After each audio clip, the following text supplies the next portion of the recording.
pastor and the founder of Agape for All Nations, and she's gearing up for her second mission trip next week. Good morning, Reverend, and welcome. Good morning. So how did this all start for you?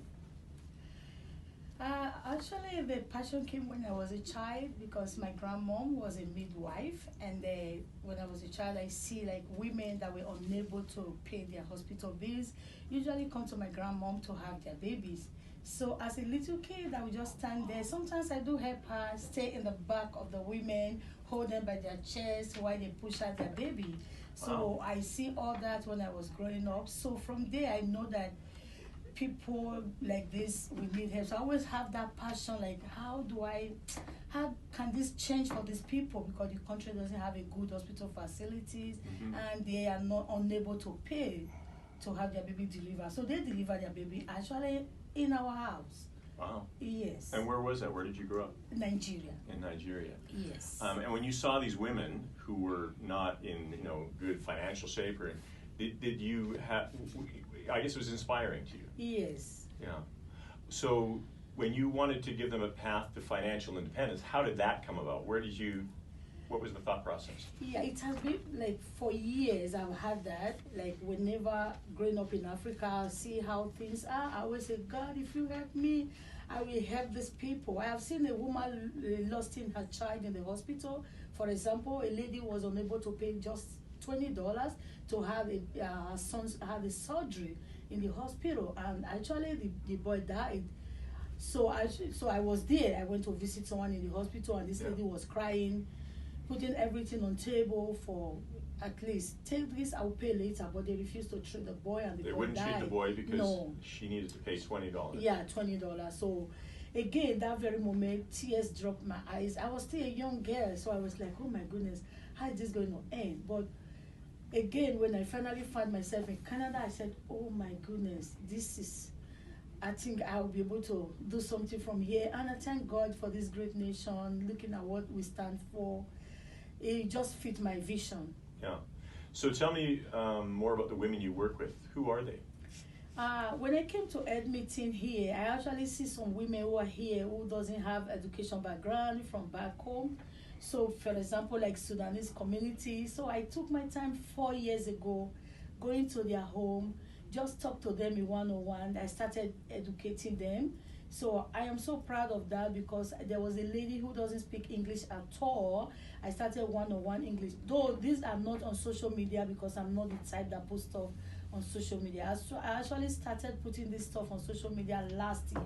Okay. Until then, I just believe that whatever I do for somebody, It's just do one-on-one. it. Yeah. So people. by now, the lady was able to write a driving exam. She called me, she said, Pastor Elizabeth, I think I'm ready to go now. So I took her to registry, buy the book for her, the cue cards, and I started doing it with her. And she went for her driving test. She passed the exam. To me, that was a million. I always believe that my legacy is not what I have in my bank account. My legacy is what I did for somebody and the changes that I make in the life of somebody.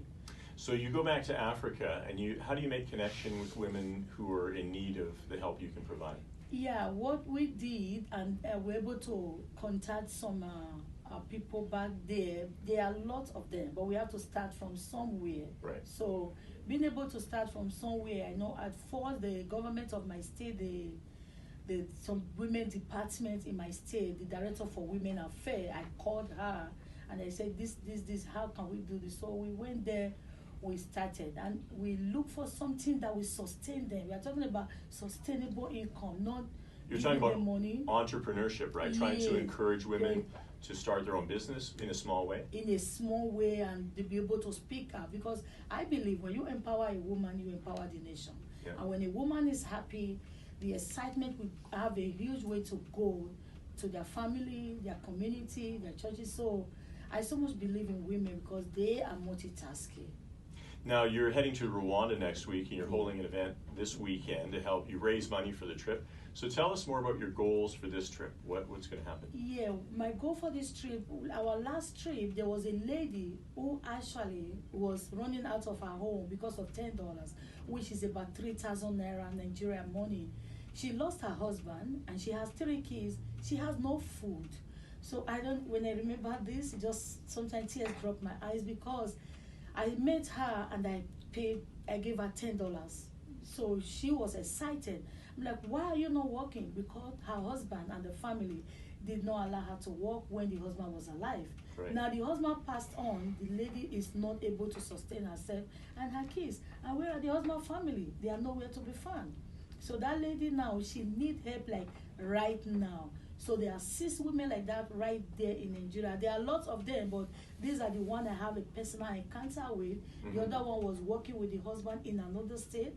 When the husband passed on, the family said she has to move and come back here in a different state, right, where she has no job, she has no financial support. She's looking for help. So when I see all this, we say, okay, let's see how we can help them to come. There are lots of them there again. By the time you see what you are doing, changing life, imparting them, it's really amazing. Again, we have to remember that when we say abuse, I try to study to look more. What is the cause of this abuse between man and female and male? Most of the time, when only the man is taking care of all the bills in the house, and now when the man runs out of job, when the man lost his job, then the man will be frustrated. His ego